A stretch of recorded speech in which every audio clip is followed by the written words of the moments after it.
Press Denver, Alabama. Denver, Alabama. Yeah. You need to figure out your geography, my friend. What is up? Welcome to episode 10. It's like a milestone. I think we should have like a fucking banner. We should celebrate. We should have had like a confetti party on the screen. I don't know how to do that though, but maybe in the future we'll figure that out. We'll play like a song every milestone and have a confetti party. Yeah, we could just do a live DJ every 10th. Live DJ. Yeah. I did buy my oldest son DJ equipment. He doesn't know about it yet, but so we'll see. Maybe he'll come on and anyways. So that's the news today. That's all we got. Here we are in Denver, losing our minds. But yeah, we're coming. At least I'm coming live from Denver, East Denver this week. Obviously, pretty exciting. Just got in late last night. Useless information. So we're getting on the plane, and I get an email.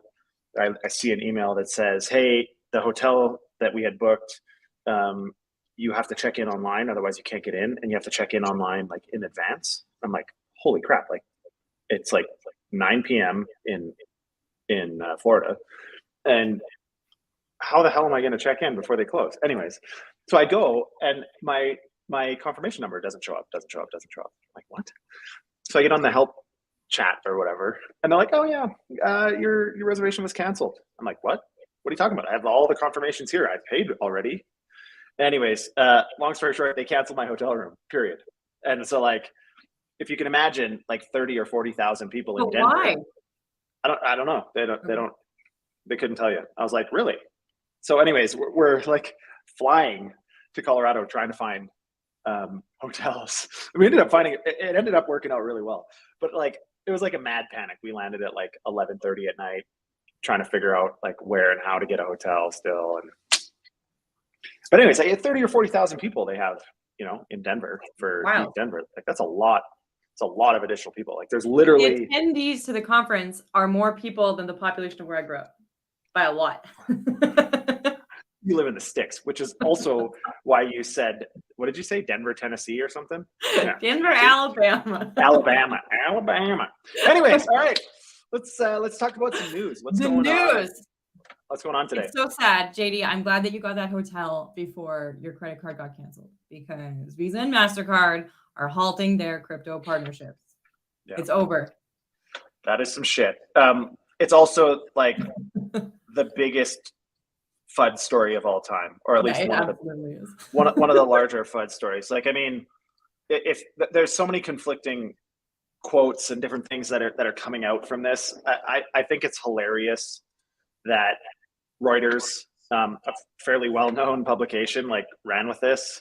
We talked about this on one of our early episodes, like how the syndication process happens. Like you get these smaller outlets that nobody really knows that publish it first, and then somebody else says, "Oh, well, these, like the next tier of publishers are like, oh, those guys did, so we're just going to assume that their work was legit," and then they evolve it and add a little bit more clickbait to it. And by the time it gets up to like Reuters or something, it's like the telephone game. Remember playing the telephone game, when you were a kid or an adult? And by the time it gets back around, like the whole conversation is completely different. Similar.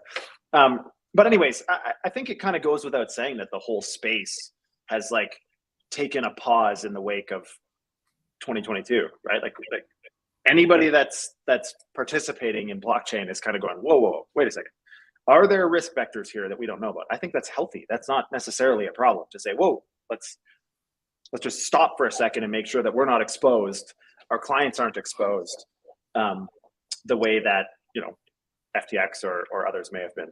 So, there's some good and some bad. The article is alluding to the idea that with the news we reported yesterday about BUSD, that is why MasterCard and Visa are stepping back, because they were doing crypto fiat finance partnerships. Yeah, I mean.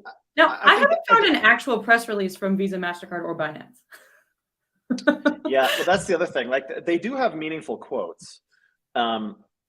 That they have responded to this article, but essentially, what still is coming out from those publications is that, from those entities, institutions, is that they really do still believe deeply in blockchain technology. Like Visa and MasterCard I mean, if you zoom out and think of like what area of finance, like globally, stands to benefit the most from blockchain technology, I think the first and most obvious one is just payments, payment infrastructure. You can significantly reduce the cost. You can significantly reduce fraud, and many other, types of losses that exist in the current system. So they would be crazy not to continue to look at the underlying technology. And if you look at, I mean, Visa, MasterCard, et cetera, they've had tons of large scale partnerships, not just Binance, and many others where they offer, transaction cards, they offer white label card services, all these other things that they're doing. So you could have a Binance Visa or MasterCard or whatever that uses your crypto assets to pay for your transactions and different things, and that's pretty commonplace. But I think what this taught is, what the recent events of 22 taught is just that these large entities are really starting to have to take a step back and do a little bit more due diligence into the counterparties and figure out, okay, regulators are kind of getting weird about this in some areas, Canada, US, many others. So let's just take a step back and make sure that we're not exposing our core business to risk that we just don't understand. So I think it's a pretty fair approach, honestly. Are they pulling out of blockchain? No. They're probably just taking their foot off the gas, which my suspicion is that's healthy. I didn't actually find evidence of any crypto fiat credit cards being clawed back either. I could be mistaken, but I looked for some stuff on that and didn't find anything. So if you got your credit card clawed back, let us know so we know that I'm full of shit. But it looks like they're just not launching the next one. Yeah, like I think they maybe. Yeah, like my understanding of this whole thing is that they're not necessarily like canceling all their existing partnerships. It's mainly just new partnerships they're putting on hold for a minute. And we talk about this actually quite a bit internally also, like with respect to regulation and other things. Like, well, actually, I'll leave it at that. But we talk about this kind of stuff a lot, and it makes sense to take a step back and just say, okay, given what we know now, how do we want to proceed? We didn't know this before, but now, given what we know, does that change our approach? And speaking of regulation, fair and healthy, because you love my segues. Robinhood subpoenaed. Yeah. This is like. Oh man, so funny. This is like the biggest nothing burger in my mind. I mean, first of all, this happened in December. Yeah, but they're reporting now. Yeah, exactly. So like, but I mean, the regulation FUD has become a real thing lately because there's been, an uptick in enforcement actions by the SEC, or at least the impression that there's some enforcement actions beyond things that have already blown up, right? So often in the past, something catastrophic happens and then they go and try to find someone to blame for it. Now they're kind of saying they're being a little bit more preemptive in terms of their enforcement, which we've talked a lot about. The Robinhood thing, I mean, any institution of that size likely has audits and investigations from regulators all the time. Like small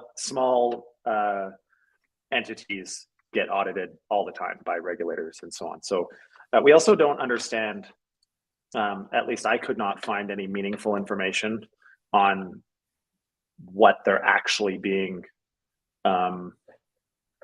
accused of doing, other than they weren't accused of anything. They just wanted to they're coming in and getting information, which, I mean, if you listen to what Brian Armstrong from Coinbase and others have been saying, it's like if you're a large enough institution, they're calling you in, or you're going in voluntarily to discuss the future of the space, and then you turn around and after you've given them information in good faith, you're getting, in many cases, some of these subpoenas and Wells notice and different things. But I think from a Robinhood perspective, if you're an institution in the US that is regulated in the TradFi space and you're moving into the crypto space, I think it kind of goes without saying you're going to be under the microscope. That you have the most to gain.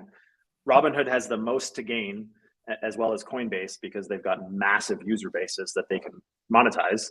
They have the most to gain, but at the same time, that they have the most opportunity for negative impacts if they do things improperly, which is why the regulators pay close attention. What I don't love about this is, at least the way that the FUD is being portrayed, is that what's being implied here is that all crypto assets, or the vast majority, are securities. And what that means for Robinhood is that, you know, those securities are being traded on an unregistered securities exchange. They're unregistered securities, and they're facilitating those swaps or whatever. But I think Robinhood's exposure to crypto, and we've talked to Robinhood multiple times about many things, actually, and their exposure to crypto has been, at least till now, as recent as I think a week or two ago when we spoke last, their approach has been very cautious. Like, they have really low limits on what you can withdraw and how that happens, and their KYC process is fairly stringent. The assets that they support are very limited from a crypto perspective to like what we would all consider like major blue chips. That they don't have a ton of access. Where they do really add value is their fiat on and off ramps. Robinhood has really effective infrastructure.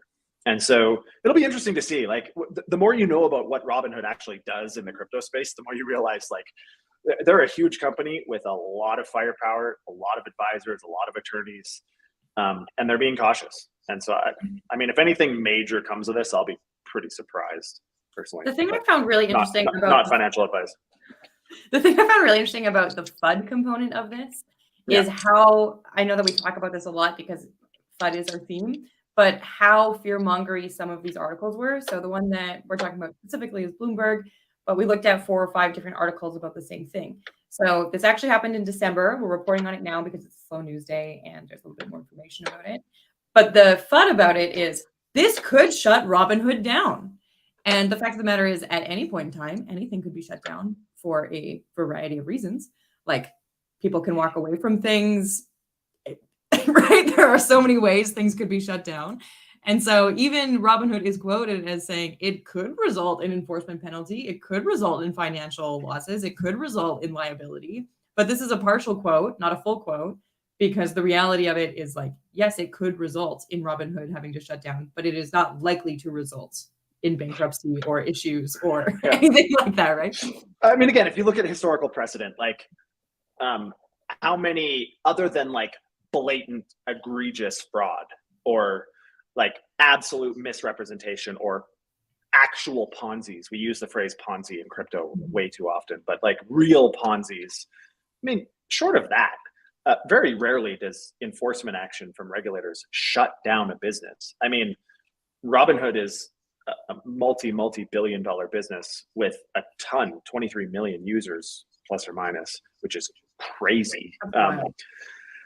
Which is amazing, obviously, for them from a access to even traditional markets perspective. Robinhood changed the game. It gave, you know, the normal guy access to low cost, you know, low minimum deposit, ability to participate in the markets in a meaningful way.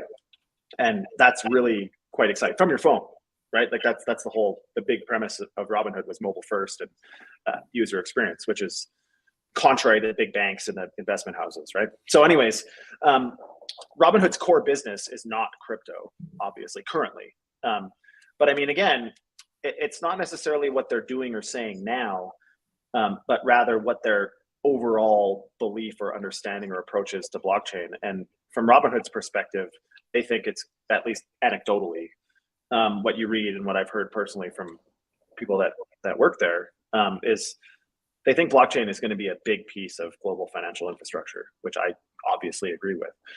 And so what that means is, let's figure out how we can slowly participate in a controlled manner so that our exposure is as reduced to regulatory concerns as possible. And so worst case scenario, what happens? Could there be lawsuits? Could there be fines? Maybe. I mean, but is it going to shut down a multi-billion dollar business? I very highly doubt it.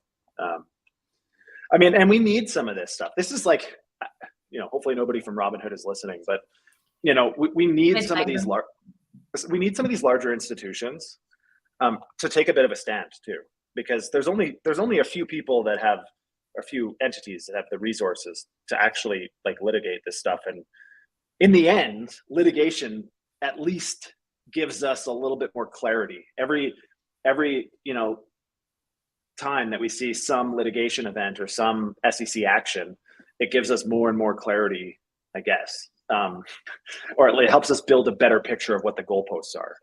And Brian Armstrong and Coinbase has really taken the lead a lot on this, giving as much credit as we can to Coinbase here, because again, they're publicly traded, in the US, they're huge, obviously, massive business that, one of the pioneers in the regulated space, of course, centralized space. But, they're doing the necessary really to take blockchain and try to push regulation forward. It's not happening as fast as they'd like, but at least they have the resources and the brain power. Like their policy head, Faryar, is like one of the most amazing people I've ever met. It has been in DC and in the lobby game forever. It's people and institutions like that we really need to be stewards of what the future of regulation looks like in the space. And I guess we'll see how it shakes out. Okay, we got one more thing. One more, and it's a gooder. One more piece of news. Go for it. Goldman Sachs. Goldman Sachs loves blockchain. Goldman Sachs loves blockchain. That's it. That's what I'm calling it. So Goldman Sachs actually worked on their own blockchain network, and they have been working with a group in Hong Kong to have green tokens and all kinds of stuff. But they have actually publicly come out and said they're hugely supportive of further use cases, and they've been quite specific about what those use cases would be and wouldn't be. So, for example, they say directly that it's not likely to bring improvements to IPOs, to things that are already settled efficiently, but it is likely to offer private equity, derivatives, fund units, cool financial markets, different tokenization use cases, which is awesome. I think that'd be so fun to talk to McDermott about. Yeah, I mean, let's get him on here.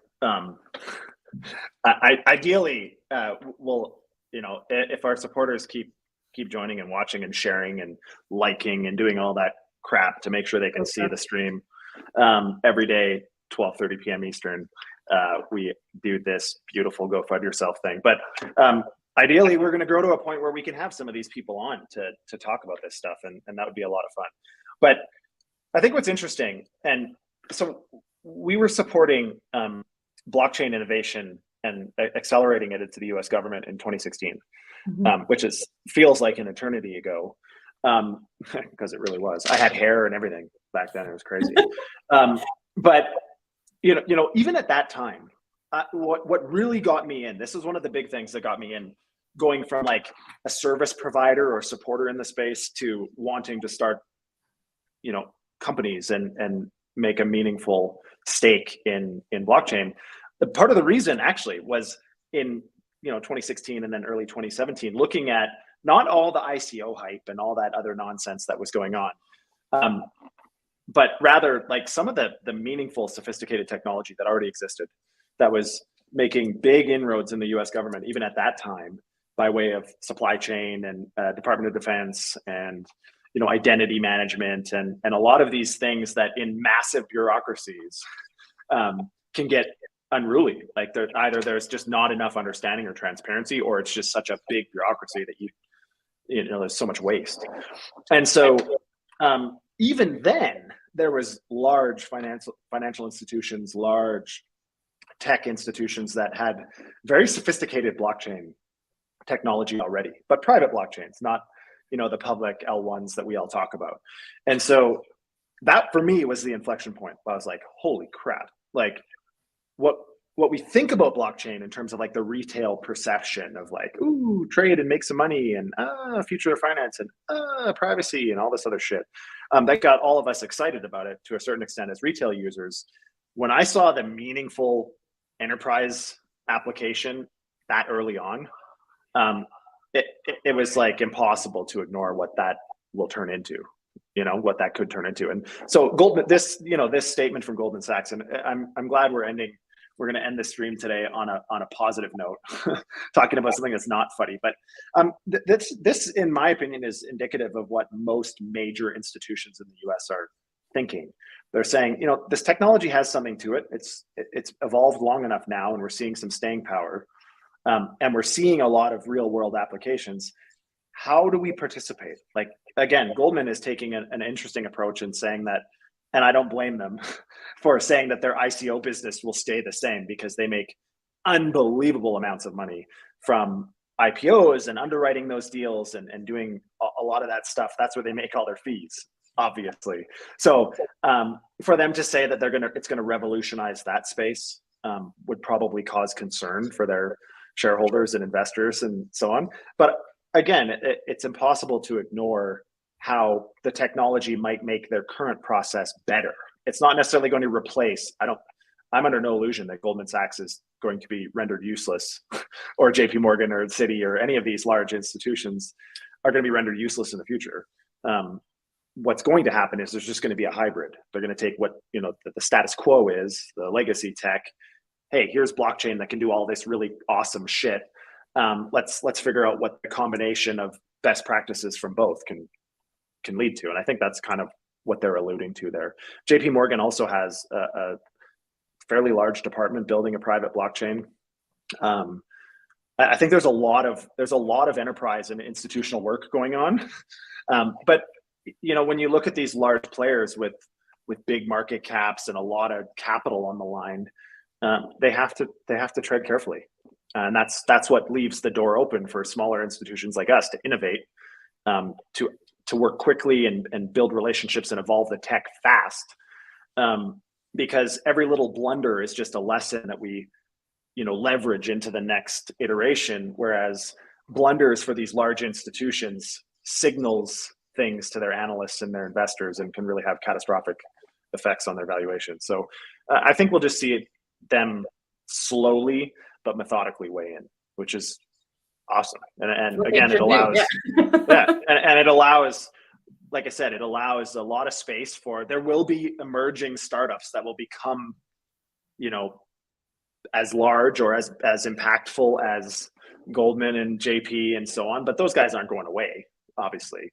So it's just figuring out, you know, where as builders, as developers, as service providers, where do we want to fit in? You know, and I think there's so much opportunity, and looking at, even in the wake of all of this FUD and nonsense, we still have some of the largest institutions in the world saying, hey, there's something to the technology. Like the underlying technology, I think is quite amazing. Its current iteration, DeFi and NFTs and PFPs and degens and Ponzi's and all this other nonsense, probably, hopefully not the end state of, you know, and not that indicative of what the technology really does. But I think a lot of the development happening behind the scenes right now, you know, at a place like Denver, you talk to a lot of people building really cool stuff. That the level of sophistication is like I've never seen. Like this bear market has been very exciting in a lot of ways. It's been really shitty in a lot of ways, but it's been really exciting in terms of like just the quality of people that are entering the space meaningfully. You know, we're seeing a lot of academics coming in meaningfully, launching projects that, you know, blockchain enables that they couldn't do in traditional finance. Like the composability and the way that you can, you know, build the Lego blocks using blockchain really changes the potential for global finance. So anyways, we can end it there on a positive note. I have to ask before you go. Yeah. You're at East Denver this week. Who are you seeing? What are you doing? Oh yeah. Who are we go seeing? FOMO myself, you know. FOMO you? Yeah. So my approach to conferences like this, we were talking about this a little bit before we went live, but my approach to conferences like this is maybe a little different than most people. Like we go to a lot of conferences globally all the time. And it's kind of interesting because I'm of the opinion that it's about as geared towards current participants and builders in the space as it is to, you know, new and curious kind of retail type individuals. That they're geared towards both of them, but I think there's a big value add for us as projects. Not all, but a lot of teams that, you know, globally come together for these events, and you can meet a lot of the people that you've been talking to or working with, or, you know, a lot of your partners. You can meet them in person, and there's a lot of value in that. I mean, our entire company and business is built remotely, but there's still a lot of value in that like real life interaction. So anyways, at these events, we'll go walk around the conference and, you know, stop at the booths and, you know, get as many t-shirts as we can and so on, because that's just what people do. But for me, the biggest benefit is a lot of the meetings outside. So we just happen to all be in the same place at the same time. So you can book all these meetings in real life with people and make meaningful progress in terms of, you know, ideas and collaborations and so on. There's a couple of cool events. We're seeing a lot more of these like fun events, but we're going gun shooting one day. Axe throwing is today. There's an 80s thing tonight. There's a lot of really cool events, and generally the events are like a few projects getting together, you know, combining resources and trying to do something cool, trying to do something different where you can just go and just have fun, you know, like you can go and have fun and still talk about your shit, but it gives you like, it's not that weird, like we're all standing around networking, you know, which is not usually as fun as like throwing axes and like dodging the ones that bounce off. It just creates other high risk activities, just like crypto. Yeah, you know, it's funny because we are doing this axe throwing thing today. Is it today? Can't be. Don't check now. Tomorrow. It's tomorrow. Anyway, so we are doing this axe throwing thing, but I was on the plane on the way here, I was watching a video where this lady looked like a miniature sledgehammer, and it bounced and came back and almost whacked her in the head, and she like just barely. And I got thinking, holy shit! Like, I'm surprised this axe throwing thing hasn't caused a lot more injuries, or maybe we just don't hear about it. But I just can't see it. They have good PR people at axe throwing. Yeah. They're primary. I'm sure you sign your life away. Like when you sign the waiver, there's probably like, if your face gets split in two, you may not tell anybody. Like there's probably a whole bunch of fine print. But what day are you going to take us on a Denver tour? A Denver tour? Well, we'll see. I don't know. I have actually that the shooting guns thing. Our stream bumps right up into it, so maybe I'll take you on a little tour of that. In terms of the ground, like a tour of the conference itself, maybe I'll do like a fun little video montage. I'll just take a bunch of videos on my phone and then we can kind of play it here. It'll probably be easier than trying to take the computer and walk around. Maybe we could do that too. Anyways, well, have fun. I will. Thank you. Meet all the important people. Anybody that's in Denver, you know, look out for me. I'm pretty easy to find. Bald head, glasses. You know, no beard, so you stand out now. Yeah. No beard. Do you think the beard made me blend in before? Yeah, all the crypto guys are bald with a beard. Really? All right. Is that the new like meme? Well, there's a lot of people. But it was the case like a year and a half ago. I'm really an outcast in Denver, though. There's a lot of like dudes with beards and like, you know, plaid and flannel, all that kind of shit in Denver. So because it's in Idaho, right? So it's all the lumberjacks. It's in Idaho, yeah. Denver, Idaho. All right, go FUD yourself, Kiara. Go FUD yourself, Katie. Have a good